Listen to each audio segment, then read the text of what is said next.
All right, welcome back, everybody. Another episode of Orbital. This time, Rourke and I are going to talk about the new Rockets head coach, Stephen Silas, a guy who's been an assistant coach for 20 years in the NBA, or I should say, has had 20 years of NBA experience, 14 years as an NBA assistant coach.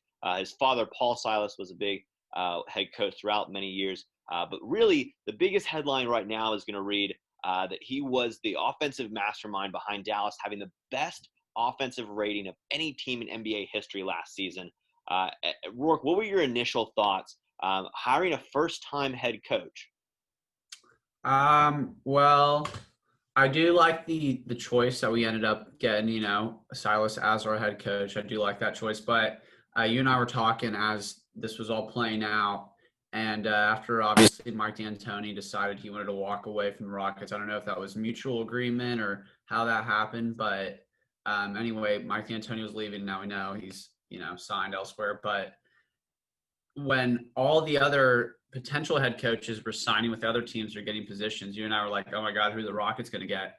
But now seeing how it's played out with Silas, I think that it was a pretty good move for the Rockets considering how, similar. And the Rockets play almost five out, but, it's pretty similar to how the Dallas played last year and their offense.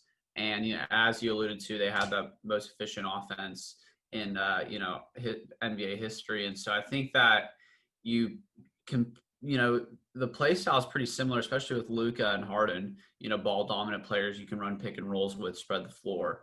I think that it suits the Rockets to be an easier transition as opposed to some of the other head coaches that we might have got. But, defensively, I don't know, depending on who our assistant head coach is, and, he doesn't have any head coach experience, but finally, Silas is getting an opportunity. I don't know. There's still some questions up in the air. What do you think about it? I think, actually, I misspoke. He has had some interim head coaching positions with the Bobcats when, Yeah. who was their coach at the time? Steve Clifford went down with illness a couple years ago. He actually stepped up and was the interim head coach, but he was actually also in the running for the Rockets head coaching position before Mike D'Antoni got it back in 2016.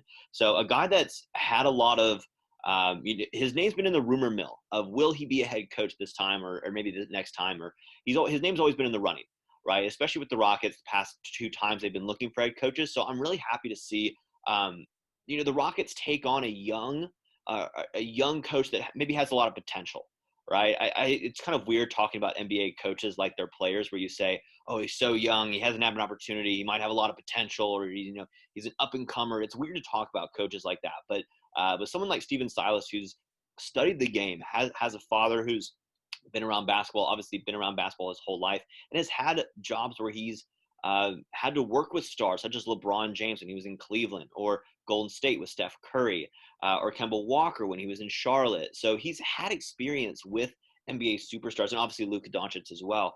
And they've all had great things to say about him. So he's somewhat of a player's head coach, which means that, obviously Westbrook and Harden have come out and backed that hiring, but Ty Lue was someone that I was really looking forward to, or hoping the Rockets took a serious interest in. And obviously they were, but obviously he signs with the Clippers, and Mike D'Antoni now signs with the Brooklyn Nets as an assistant under Steve Nash. So, until we really see something on the court, I think you alluded to it. The styles mesh so well between what Dallas played last year, obviously with Kristaps being at the center of it and having a bigger center than say PJ Tucker or Jeff Green, but really having someone who is on board with really spacing the offense out and creating driving lanes and kickouts to the perimeter to shoot threes. And you alluded to defense as well. Jeff Hornacek and Nate McMillan are supposed to be the front runners, along with John Lucas, for finding the assistant coach's position. And Nate McMillan obviously is a more defensive-minded coach, as you can see from his times in Indiana as well as Portland. So I'm excited, especially if we can get Nate McMillan, a former head coach, right? That obviously, when you're a coach, you don't really need all of this.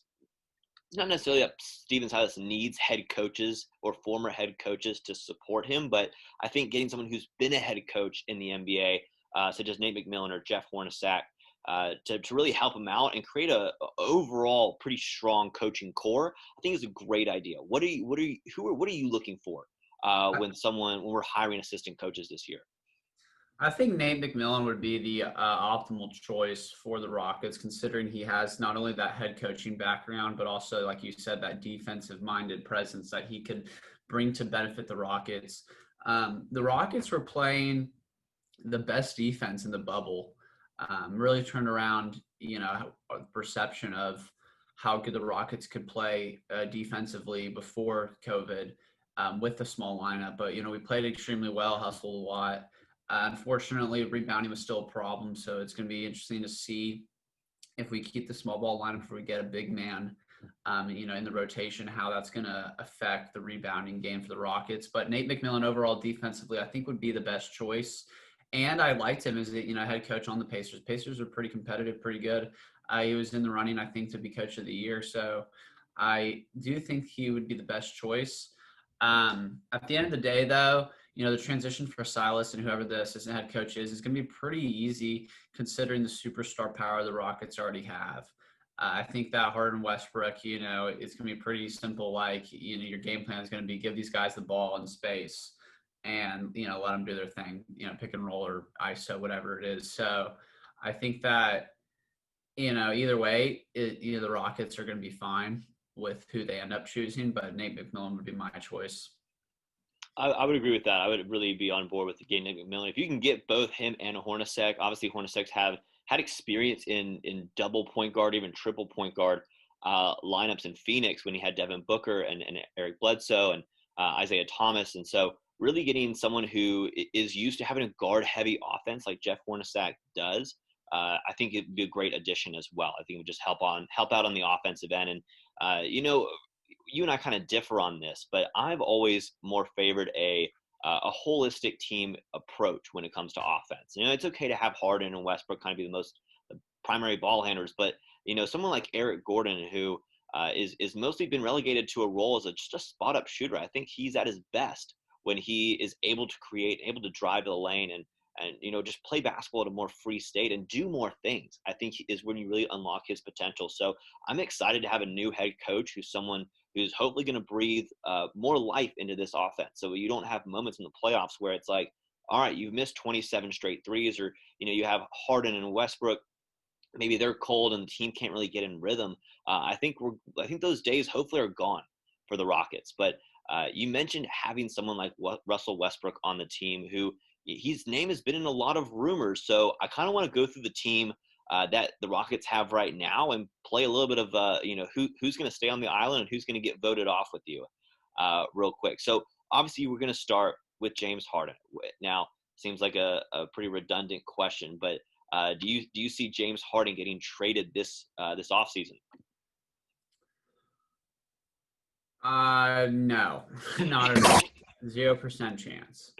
0% chance. I'm gonna say the same thing. I'm gonna say Harden stays on the island for this next year. I think obviously you can't, unless there's a trade that you just can't give up. But that's gonna be a crazy deal if the Rock. I'd be very surprised if James Harden gets voted off the island this offseason. Now Russell Westbrook, not the best year with the Rockets from an efficiency standpoint, but what do you think about Westbrook? Is he a must keep, or do you kind of shop him around a little bit?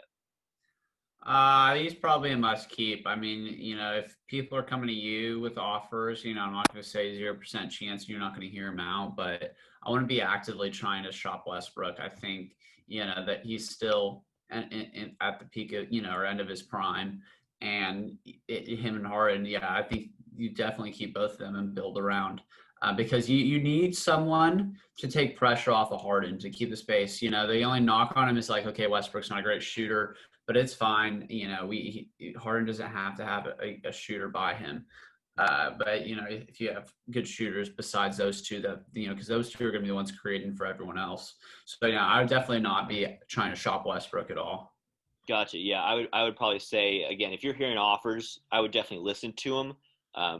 If you can get a more say analytically friendly player who can maybe shoot the three or perimeter shots at a more efficient level, maybe you listen to him. But I think Westbrook's probably the best person for taking pressure off of Harden that we've had since Chris Paul can rival. He's probably an easy second place, but I would still say that Russell probably helps take pressure off of Harden more than Chris Paul did.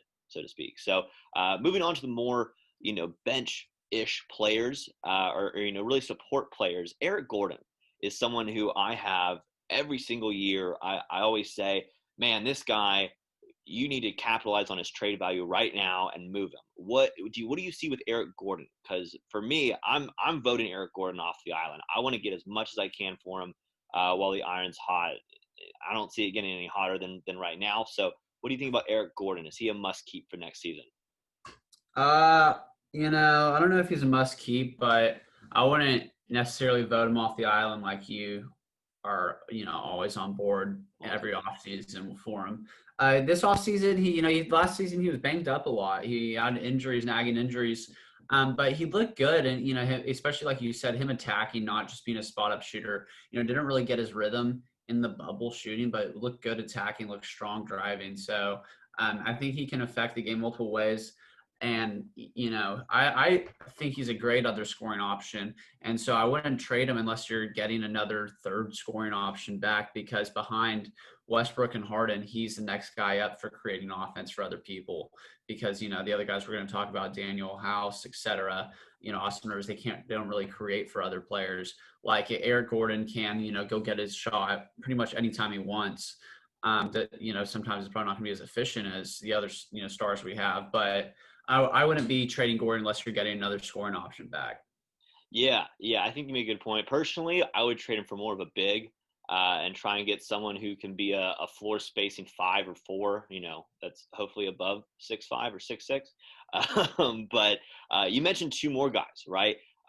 Daniel House and Austin Rivers. Now, personally, I will die on my sword. I think Austin Rivers has a lot of potential in the Rocket system. I was super excited when we got Austin Rivers. I think this is the year that if you do trade Gordon, that becomes his role as sixth man. I could see him striving, but I'm probably a little biased on that one. I love Austin Rivers. So Austin Rivers for me is a must keep. I think in terms of analytics, I don't think you're going to get a whole bunch of value for trading him. So for me, he's a must keep on the island.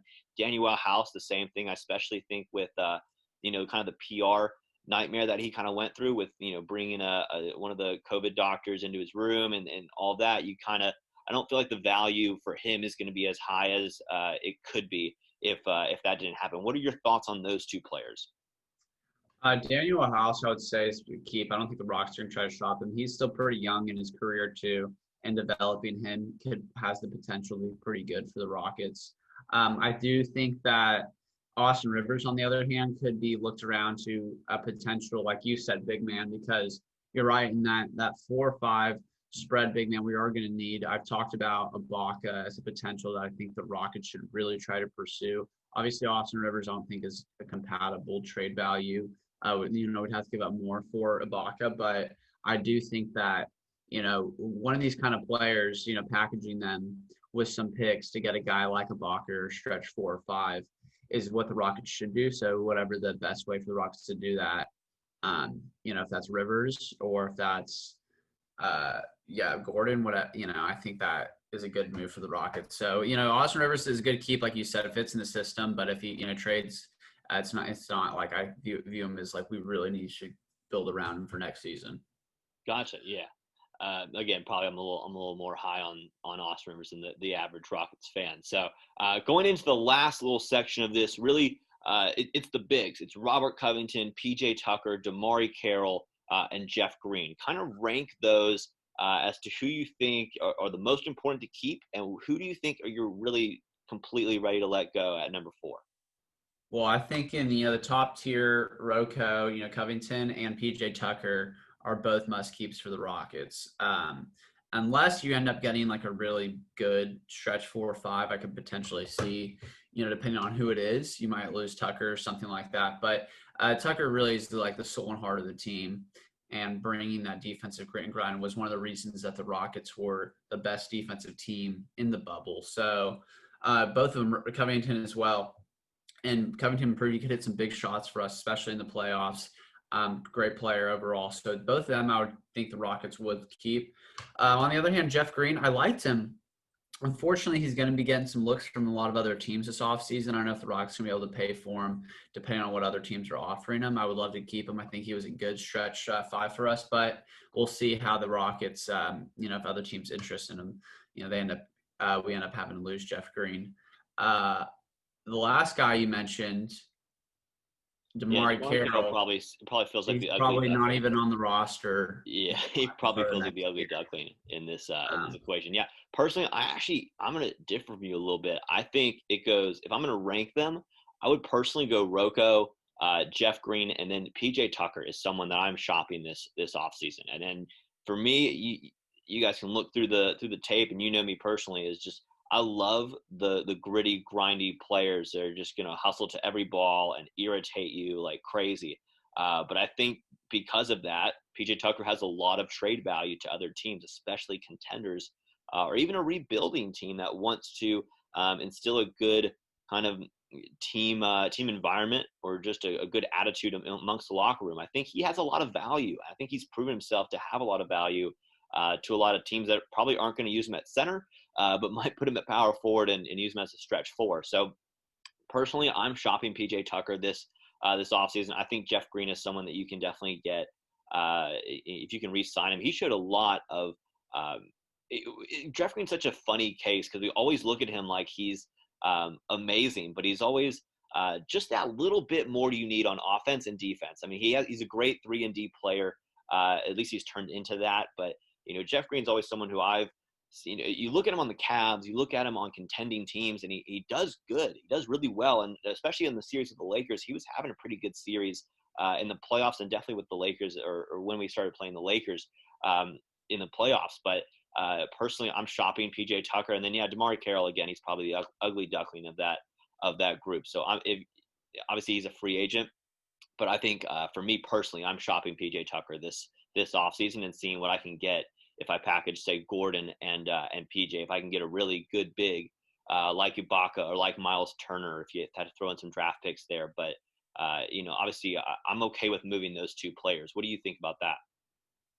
No, I agree with you. I could actually see PJ Tucker being possibly traded to get that kind of piece. You and I are on the same page. I really want a guy like Ibaka or like Miles Turner to really stretch the floor and be a bigger center role for the Rockets that can also shoot. Ibaka would be by far my number one choice and trade target for the Rockets this offseason.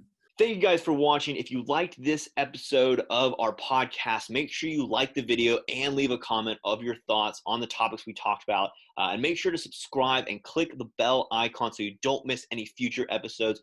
Also, if you want to watch the podcast in its entirety, you can find us on Spotify, which is actually linked in the description below with our Instagram and Twitter as well. So, which you should all follow, pretty much all of them. All you have to do is click the links below. Again, thank you for watching, and we'll see you next time.